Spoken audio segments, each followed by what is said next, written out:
Good morning students. हम जैव प्रौद्योगिकी बायोटेक्नोलॉजी के सिद्धांत व प्रक्रम के बारे में स्टडी कर रहे हैं, जिसमें हमने पिछले लेक्चर में जैव प्रौद्योगिकी के सिद्धांत में प्रतिबंधन एंजाइम्स के बारे में पढ़ा, पुनर्योगज डीएनए तकनीक के साधन के बारे में पढ़ा, tools of recombinant DNA and technology, gene cloning के बारे में पढ़ा और प्रतिबंधन एंजाइम रेस्ट्रिक्शन एंजाइम्स के बारे में स्टडी किया जाना।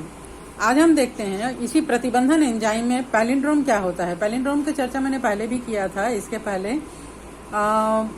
पैलिंड्रोम ये वर्णों का समूह है जिन्हें आगे और पीछे दोनों तरफ से पढ़ने पर एक ही प्रकार का शब्द बनता है। जैसे हिंदी में फॉर एग्जाम्पल के लिए मलयालम, मलयालम, मलयालम, आगे और पीछे दोनों तरफ से पढ़ेंगे तो वह मलयालम ही पढ़ता है हम, है ना।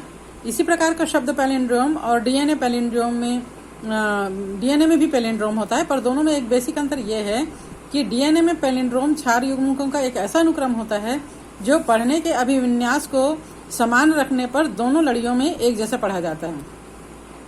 फॉर एग्जाम्पल के लिए जैसे निम्न अनुक्रम को अगर हम 5 प्राइम 3 प्राइम दिशा में पढ़ने पर दोनों लड़ियों में एक जैसे पढ़ा जाएगा, और इसे 3 प्राइम से 5 प्राइम दिशा में पढ़ा जाए तब भी ये एक ही जैसे पढ़ा जाएगा। जैसे फॉर एग्जाम्पल के लिए यहाँ पर दिया हुआ है 5 prime 3 prime 3 prime 5 prime. 5 prime में है GAATTC। इसी प्रकार 3 प्राइम से 5 प्राइम में पढ़ेंगे तो इसका जो बनेगा यहाँ पर C का ऊपर बनेगा G, T के ऊपर बनेगा AATT और C, है ना। तो दूसरे इसका जो लड़ी है इसका अपोजिट भी वैसे ही होगा GAATC। तो इस प्रकार प्रतिबंधन या एंजाइम जो होता है डीएनए लड़ी को पैलिंड्रोम स्थल के केंद्र से थोड़ी दूरी पर लेकिन विपरीत लड़ियों में 2 समान क्षारकों के बीच में काटा जाता है।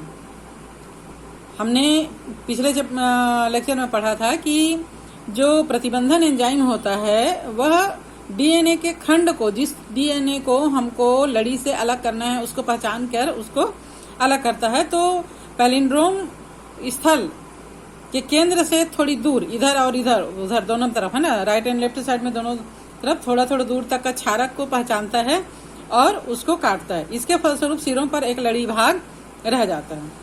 प्रत्येक लड़ी में प्रलंबी फैलाव मिलते हैं जिन्हें चिपचिपा स्टिकी सिरा कहा जाता है। इसे स्टिकी सिरा इसलिए कहा जाता है क्योंकि ये अपने पूरक कटे प्रतिबंधन के साथ हाइड्रोजन आबंध बॉन्ड बनाते हैं और सिरों पर मौजूद यह चिपचिपापन एंजाइम डीएनए लाइगेज के कार्य में सहायता प्रदान करता है। यही चिपचिपापन जो है वो लाइगेज एंजाइम को इस डीएनए का जो खंड है, टुकड़ा है, उसको आपका प्लाज्मिड के डीएनए से जोड़ने में मदद करता है। प्रतिबंधन एंडोन्यूक्लियस का सर्वाधिक उपयोग आनुवंशिक इंजीनियरिंग के पुनर्योगज अणु बनाने में किया जाता है, जो विभिन्न स्रोत व जीनोम से प्राप्त डीएनए से मिलकर बना होता है। प्रतिबंधन एंडोन्यूक्लियस का जो मुख्य उपयोग होता है वह भौतिक प्रतिबंधन मानचित्र बनाने के लिए, बड़े डीएनए जीनोम की सीक्वेंसिंग करने के लिए और जीन लाइब्रेरी बनाने और जीन क्लोनिंग में किया जाता है। एक ही प्रतिबंधन एंजाइम द्वारा काटने पर प्राप्त होने वाले डीएनए के टुकड़े में समान प्रकार के चिपचिपे सिरे होते हैं।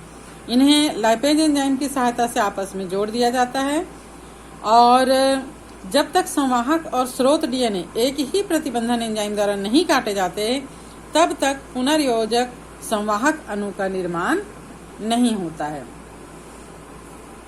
तो इस प्रकार हमने पैलिंड्रोम और प्रतिबंधन एंजाइम के बारे में पढ़ा। अभी देखते हैं कि ये जो डीएनए का खंड है उसको किस प्रकार पहचान कर उसका पृथक्करण किया जाता है और उसका विलगन किया जाता है। Separation and isolation of DNA fragments. प्रतिबंधन एंडोन्यूक्लियस एंजाइम डीएनए को एक विशेष स्थान पर पहचानता है कि कहाँ से उसको काटना है, वहां से पहचान कर उसको काट देता है और उसके टुकड़े कर देता है। अब इन टुकड़ों को, इन खंडों को जिस तकनीकी के द्वारा अलग कर सकते हैं उसे जैव विद्युत संचलन कहा जाता है। प्रतिबंधन एंजाइम के द्वारा जो डीएनए का खंड काटा गया था वो जनरली ऋण आवेशित होता है, इसलिए इनको विद्युत क्षेत्र में माध्यम या जो मीडियम होता है, अधात्री होता है, उसमें एनोड की तरफ बलपूर्वक भेजकर अलग किया जा सकता है। इलेक्ट्रोफोरेसिस के माध्यम के रूप में आजकल एगारोज का उपयोग किया जाता है। एगारोज समुद्री घास से निकाला गया एक प्रकार का प्राकृतिक बहुलक है, ये पॉलीमर है। डीएनए को प्रतिबंधन से काटने के बाद एगारोज जेल में बने कूप में लोड कर दिया जाता है। ये माइक्रोपिपेट के द्वारा किया जाता है। पिपेट तो जानते ही आप लोग, है ना। डीएनए को लोडिंग डाई के साथ मिश्रित कर लेते हैं और नीले रंग की डाई को आसानी पूर्वक देखकर डीएनए मिश्रित डाई को एगारोज जेल में लोड किया जाता है। जेल को इलेक्ट्रोफोरेसिस यंत्र में डालने से पहले उपकरण में तरल बूफर डाला जाता है। डीएनए खंड को एगारोज जेल में के छलनी प्रभाव द्वारा इनके आकार के अनुसार अलग कर दिया जाता है और इस कारण खंड जितने छोटे होंगे वो उतने ही अधिक दूरी तक जाते हैं। अब पृथक्कृत डीएनए जो हमने अलग किया है उसको हम तभी देख सकते हैं जब डीएनए इथिडियम ब्रोमाइड के संपर्क में आता है। इसके लिए इथिडियम ब्रोमाइड का 1% घोल जो है वो एगारोज घोल के जेल में मिला दिया जाता है और इथिडियम ब्रोमाइड से अभिरंजित डीएनए पराबैंगनी किरणों के गुजरने के कारण चमकीली नारंगी रंग की पट्टी के रूप में ये अब दिखाई पड़ती है, जैसे कि यहाँ पे हम डायग्राम में देख पा रहे हैं, है ना। ये एक प्रारूपिक एगारोज जेल इलेक्ट्रोफोरेसिस है जो आसार संग्राही है और सार संग्रही डीएनए खंड के समूह का स्थानांतरण इसमें प्रदर्शित किया जा रहा है। नारंगी रंग का इसमें स्ट्रिप हम देख पा रहे हैं। डीएनए के खंडों को एगारोज जेल में देखने के लिए एक विशेष उपकरण की आवश्यकता पड़ती है जिसे जेल डॉक्यूमेंटेशन सिस्टम कहा जाता है। ये उपकरण दिया हुआ है।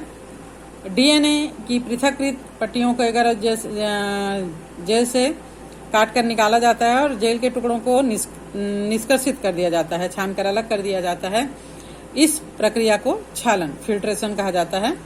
इस प्रकार से शुद्ध डीएनए को क्लोनिंग संवाहक से जोड़ दिया जाता है प्लाज्मिड से और फिर पुनर्योगज डीएनए के निर्माण में इसका उपयोग किया जाता है।